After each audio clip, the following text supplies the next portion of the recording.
said in a statement on Tuesday. Netflix shares plunged by more than 14% in after-hours trade on Monday after the firm reported disappointing subscriber growth.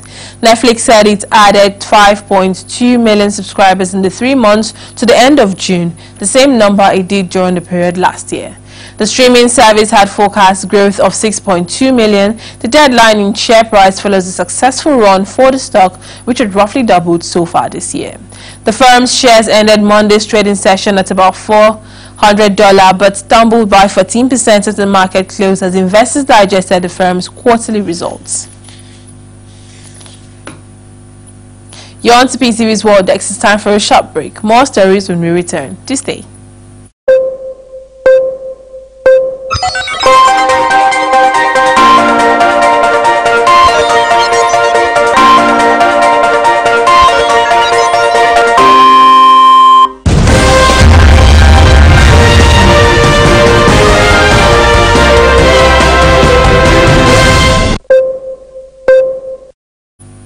You're welcome back.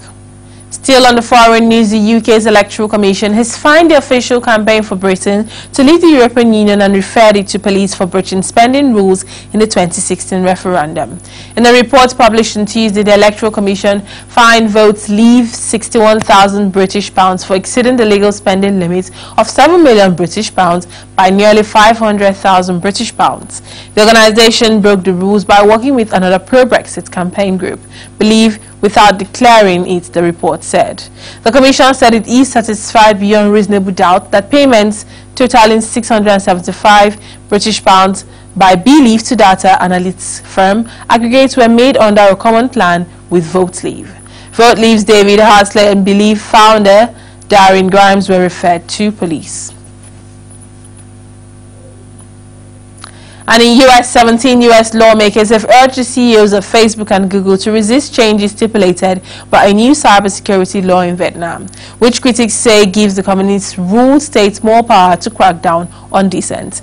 The law, which was approved by Vietnamese legislators last month and takes effect on January 1, 2019, requires Facebook, Google and other global technology firms to store locally personal data on users in Vietnam and open offices there.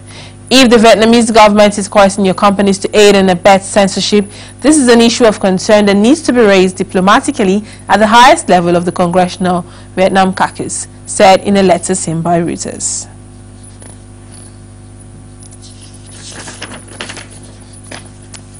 And in Russia, the first one-on-one meeting between U.S. President Donald Trump and his Russian counterpart Vladimir Putin on Tuesday evoked mixed reactions from global experts.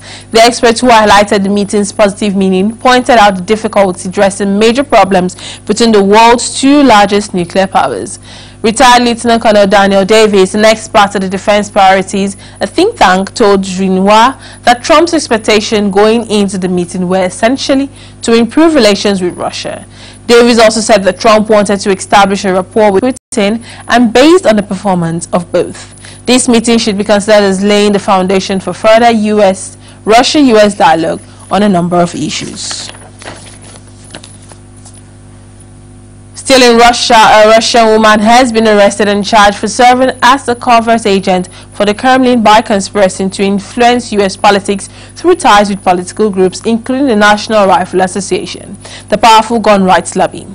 Maria Butina, a Russian national who has been living in the U.S., was arrested in Washington, D.C. on Sunday and appeared in court on Monday, the Justice Department said. A federal judge in Washington ordered her jailed until a hearing set for Wednesday, according to a statement from the Justice Department and Jesse Louis, the U.S. Attorney for the District of Columbia. Bettina, 29, was charged with conspiracy to act as an agent of Russia by developing relationships with U.S. persons and infiltrating organizations having influence in American politics.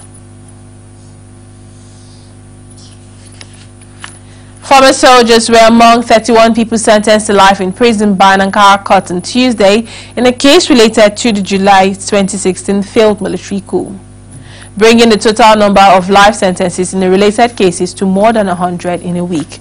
A former general was among the defendants charged with violating the constitution, states Ron Angelou News Agency report. On Friday, an Istanbul court sentenced 72 former soldiers to life in prison over the killings of 34 people on one of the 3 beaches over the Bashor Strait during the state of emergency that has been in place for 2 years after the failed takeover is expected to end on July 18th. Police say 18 men have been arrested for raping an 11-year-old hearing impaired schoolgirl for several months in an apartment complex in the eastern Indian city of Chennai. The girl was allegedly sedated and given spiked soft drinks by the accused, which include the building security guard and lift operation. The men, aged between 23 and 66 years old, made videos of crime, blackmailed the girl and threatened her with dire consequence if she approached the police.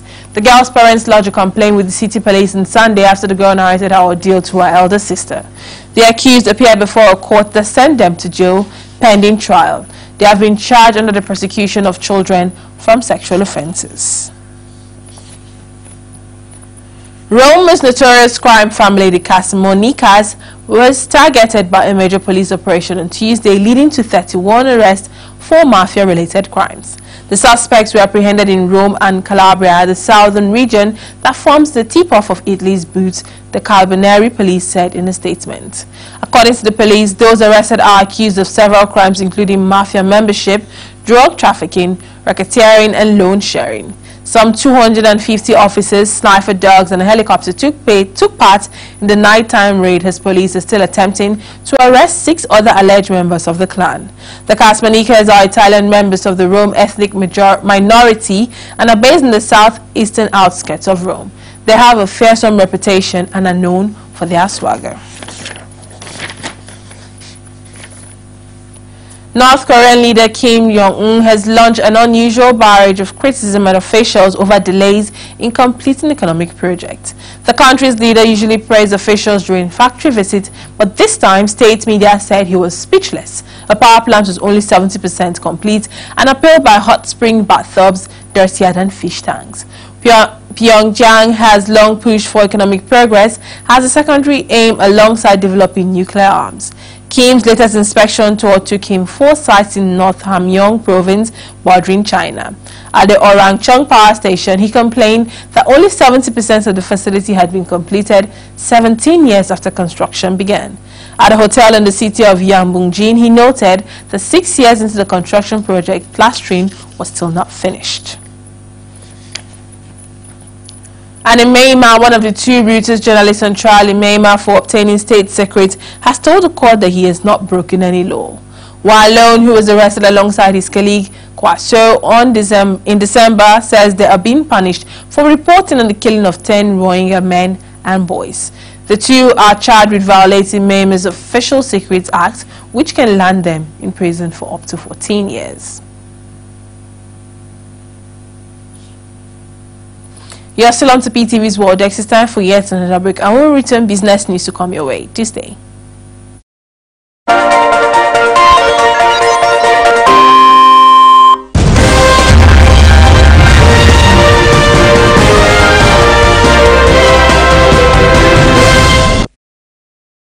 With you, don't let anybody lure you into being violent. It's very important for us to have a peaceful elections. We need to think about the future of this country, of our children. We can be a great nation, and the first step is desist from being violent. Let's have a peaceful elections.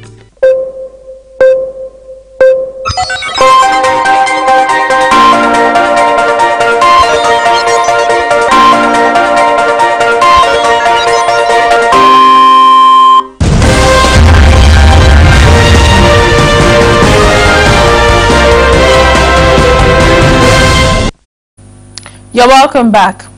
And now on some business news, United Health Group Incorporated posted a second quarter profit that beat Wall Street's estimates as it added more members to its health plans, and the company raised its full-year earnings forecast.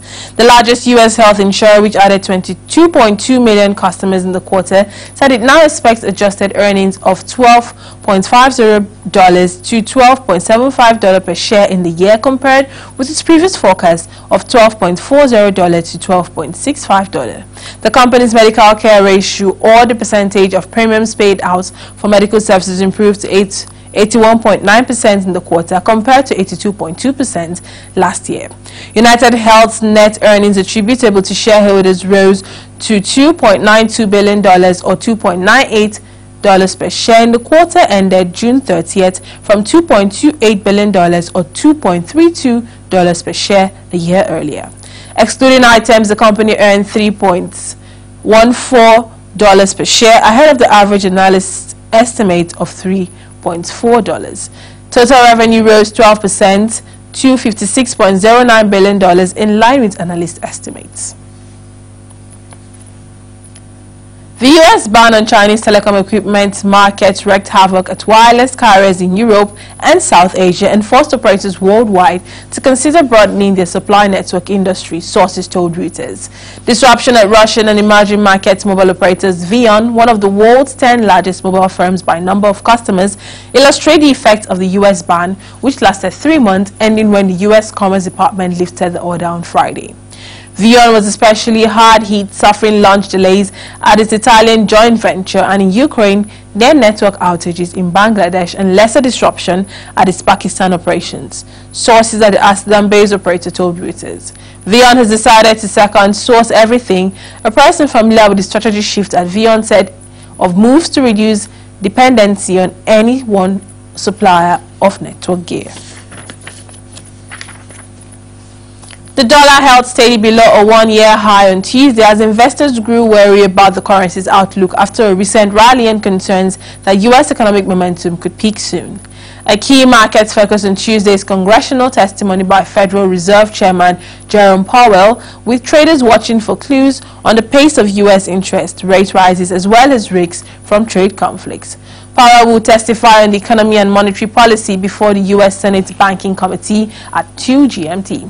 He's expected to deliver an upbeat message on the outlook for growth and reaffirm the Fed's gradual monetary tightening policy, but he could face tough questions on the central bank's independency and how it would deal with an escalation in the global trade war. Foreign managers have cut equity allocations to the lowest level since November 2016, and 60% of investors see a trade war as the biggest risk of market, Bank of America Merrill Lynch latest monthly poll showed. Still on business, the European Union and Japan have signed the world's biggest free trade deals, covering nearly a third of the world's GDP and 600 million people. One of the biggest EU exports of Japan is dairy goods, while cars are